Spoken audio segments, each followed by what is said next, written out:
So if parents are pursuing their journey to financial independence and they're trying to teach their kids and get them started early, let's talk about how reading benefits them on that path.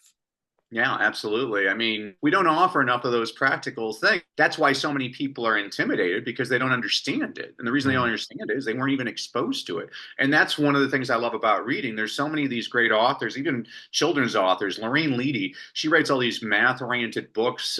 Many of them are financial literacy books, Mm. which it gets you excited, gets you curious, like, oh, what's a stock? What's compounding interest? These are concepts that kids should learn at a very early, and they should be excited about them. Again, we always fear things we don't understand. Once we're exposed to them and we are exposed to them again and again, then we become very comfortable. And we're like, okay. And that's how you help people navigate. I really think that most of the financial problems in this country is because people just don't understand some of the basics. So let's talk then some more about financial literacy and just how important it is and how much it's lacking. And I mean, there's a lot of things that play into that. Some of it is there's a whole societal zeitgeist, I guess, where you're not supposed to talk about money or people don't think they're supposed to talk about money. But also, right, there's a knowledge gap, like you said. And I think you bring up a great point in that a lot of the stuff, at least the basics, are not really that complicated.